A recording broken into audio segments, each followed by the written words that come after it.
السلام علیکم ورحمۃ اللہ وبرکاتہ۔ بسم اللہ والصلاة والسلام علی رسول اللہ، اما بعد، اعوذ باللہ من الشیطان الرجیم۔ للہ ملک السماوات والارض یخلق ما یشاء یہب لمن یشاء اناثا ویہب لمن یشاء الذکور او یزوجہم ذکرانا واناثا وَيَجْعَلُ مَن يَشَاءُ عَقِیمًا إِنَّهُ عَلِیمٌ قدیر۔ یہ سورہ شورى کی آیت کریمہ ہے 25ویں سپارے کی۔ اللہ رب العزت فرماتے ہیں للہ ملک السماوات والارض، اللہ ہی کے لیے ہے زمین و آسمان کی بادشاہی۔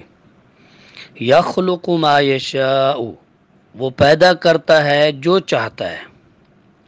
یہب لمن یشاء اناثا، اللہ جس کو چاہتا ہے بیٹیاں دیتا ہے۔ ویہب لمن یشاء الذکور، اور جس کو چاہتا ہے بیٹے دیتا ہے،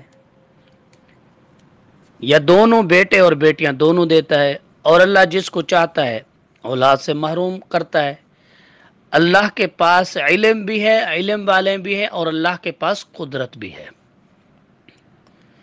یہاں دو باتیں میں بیان کرنا چاہوں گا۔ پہلی بات یہ ہے کہ اگر اللہ ایک چیز دینے پہ آئے تو پوری دنیا مل کے اس کو روک نہیں سکتی۔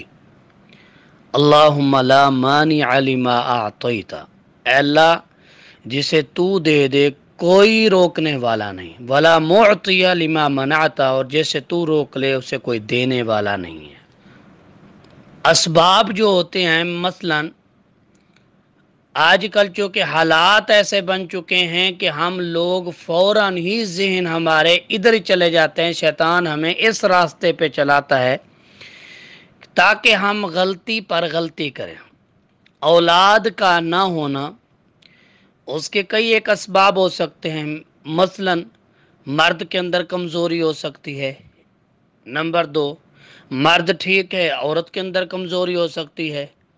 نمبر 3، دونوں میں کمزوری ہو سکتی ہے۔ نمبر 4، دونوں ہی ٹھیک ہیں، صحت مند ہیں، لیکن اللہ نے جو اولاد لکھی ہے وہ ابھی اس کا وقت ہی نہیں آیا۔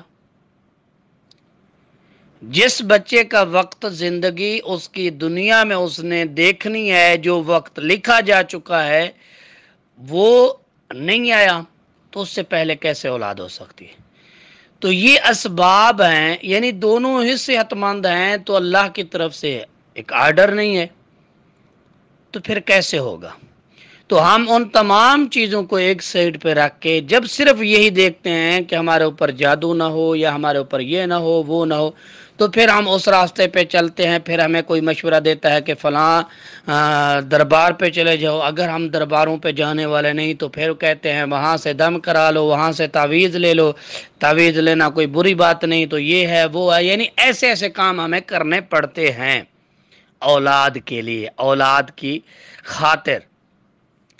تو اس میں ایک طریقہ بہت پیارا ہے جو رسول اللہ صلی اللہ علیہ وسلم نے بتایا۔ اللہ تعالیٰ نے قرآن مجید میں سورہ نوح کے اندر بھی فرمایا ہے، استغفار کرنا، اپنے گناہوں کی معافی مانگنا، یرسل السماء علیکم مدرارا ویمددکم باموال وبنین۔ اگر اولاد نہیں ہے تو اپنے گناہوں کی معافی مانگو، اللہ اس کے بدلے گناہ بھی معاف کر دیتے ہیں، اللہ بارشیں بھی عطا کرتے ہیں، اور اللہ رب العزت تمہیں مال بھی عطا کرتے ہیں اور بیٹے بھی عطا کرتے ہیں۔ یہ اللہ کا فیصلہ ہے، اللہ کا فیصلہ ہے۔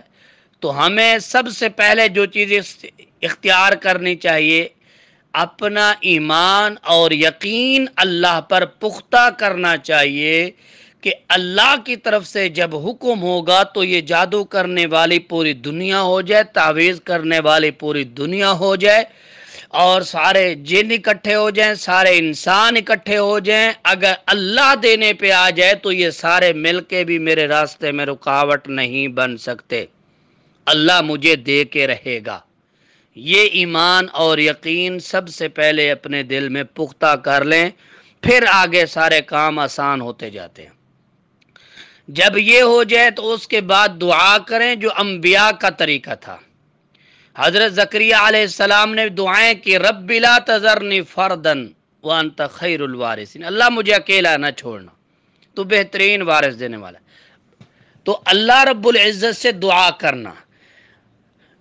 ہنالک دعا زکریا ربہ، ہنالک دعا زکریا ربہ، زکریا علیہ السلام نے اپنے رب سے دعا کی، کس کی؟ ذریۃ طیبہ، نیک صالح اولاد کی۔ ابراہیم علیہ السلام نے دعا کی، رب ھب لی من الصالحین، یعنی ایمان اور یقین کے بعد ہم ان راستوں کو چھوڑ دیں گے، پھر ہم اللہ کی طرف آ جائیں گے، اور اللہ کی طرف جو راستہ ہے وہ ہے دعا کا راستہ، اللہ سے ہم نے دعا کرنی ہے۔ تیسری چیز ہے اسباب کو اختیار کرنا کوئی منع نہیں ہے، اسباب کو اختیار کرنا منع نہیں ہے، سنت ہے۔ اس میں ہم یہ دیکھیں گے کہ اگر تو جیسے مرد کے اندر کمزوری ہو بس اوقات طبی طور پر، میڈیکل طور پر، یا عورت کے اندر، تو ہم ان کا چیک اپ کرا کے ان کے لیے دوائی لے سکتے ہیں، دوائی لینا، علاج کرنا سنت ہے، تو اس میں کوئی حرج نہیں۔ تو ہم جب یہ کریں گے تو ہماری اس جو ہے یہ عمل جو ہیں جادو کے، تعویذوں کے، جنات کے، یعنی پیروں فقیروں کے پاس، درباروں کے پاس، ان کے جانے سے ہماری جان چھوٹ جائے گی، اور بلکہ جان کیا چھوٹے گی، ہمارا ایمان محفوظ ہو جائے گا، ایمان محفوظ ہو جائے گا۔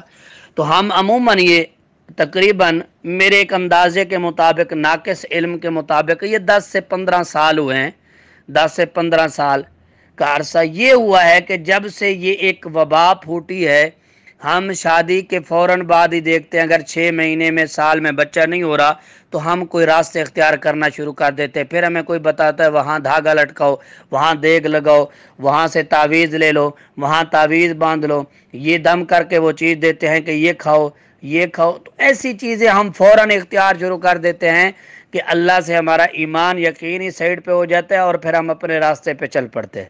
تو اللہ تعالیٰ ہمیں ایسی چیزوں سے محفوظ فرمائے جو ہمارے ایمان کے لیے خطرہ ہوں۔